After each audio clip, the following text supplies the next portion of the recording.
তিস্তা পানির ন্যায্য হিস্যা এবং তিস্তা মহাপরিকল্পনা বাস্তবায়নের দাবিতে 2 দিন ব্যাপী তিস্তা পাড়ে অবস্থান করছেন 5 জেলার নদী তীরবর্তী মানুষ।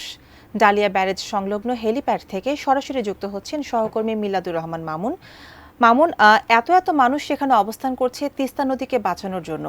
সেখানে তারা কি বলছেন, কি কর্মসূচি পালন করছেন, যদি একটু জানান আমাদের। ধন্যবাদ উর্মিতা।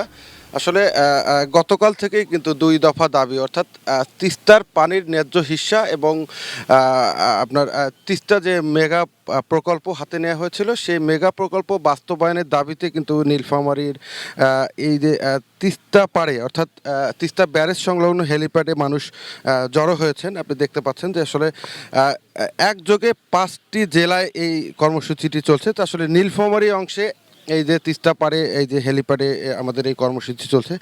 গতকাল কিন্তু দুপুরের পর থেকে এই হেলিপ্যাডে আপনি দেখতে পাচ্ছেন যে বিভিন্ন ধরনের তাঁবু টানানো আছে। তাঁবু থেকে বিভিন্ন উপজেলা এবং ইউনিয়ন থেকে সাধারণ মানুষ এসেছেন এবং আপনি জানেন যে আসলে এটি কিন্তু আসলে নেপথ্যে বিএনপির একটি আন্দোলন। বিএনপির নেতাকর্মীরাও কিন্তু সাধারণ মানুষের সাথে সামিল হয়েছেন। তারা কিন্তু রাতব্যাপী এই তাঁবুতে ছিলেন। কালকে সারাদিনই কিন্তু এখানে বিভিন্ন ধরনের অনুষ্ঠান ছিল, দেশাত্মবোধক গান, তাদের দলীয় সঙ্গীত এবং বিভিন্ন ধরনের অ্যাক্টিভিটির মধ্য দিয়ে মানুষদের তারা কিন্তু উজ্জীবিত রেখেছে আর কি।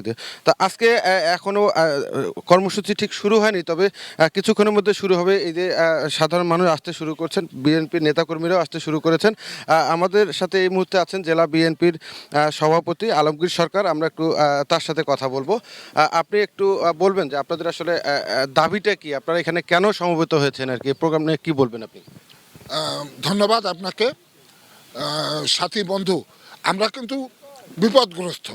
আমরা রংপুরের 5টি জেলার মানুষ বিপদের সম্মুখীন। এই তিস্তা আমাদের প্রাণ, বহমান হাজার বছরের তিস্তা। এই তিস্তার পানি যদি উপরে থাকে, লেয়ারটা উপরে থাকে, এই মরু অঞ্চলের মানুষ, আমরা নীলফামারী উত্তর অঞ্চল বাংলাদেশের সবচেয়ে উঁচু এলাকা। এই এলাকা শুকনা মৌসুমে ড্রাই হয়ে যায়। এই পানির দরকার। তিস্তার পানির লেয়ার যদি উপরে থাকে তাহলে আমাদের মানুষ আমরা পানি পাই, আমাদের কৃষকরা পানি পায়, গাছপালা তরুলতা পাখি পানি পায়। কিন্তু শহীদ রাষ্ট্রপতি জিয়াউর রহমান এই তিস্তার পানিকে লক্ষ্য করে এই অঞ্চলের শুকনা মৌসুমে উনি ডালিয়া ব্যারেজ করে ক্যানেলের মাধ্যমে দিনাজপুর, ক্যানেলের মাধ্যমে বগুড়া, ক্যানেলের মাধ্যমে জয়পুরহাট, এই প্রকৃতি অঞ্চল রংপুর থেকে শুরু করে এই রংপুর বিভাগের এই শুকনা মৌসুমের এই অঞ্চলের মানুষকে পানি দেওয়ার এবং কৃষিতে সহযোগিতা করার যে উদ্যোগ নিয়েছিল সেটা বাধাগ্রস্ত হয়েছে। আমাদের ডালিয়া ব্যারেজের কাজ শেষ হওয়ার সঙ্গে সঙ্গেই আমাদের প্রতিবেশী রাষ্ট্র গজলডোবা এলাকায় ওই ব্যারেজের সম্মুখে একটা বাঁধ দিয়ে তিস্তা ব্যারেজকে অকার্যকর করে।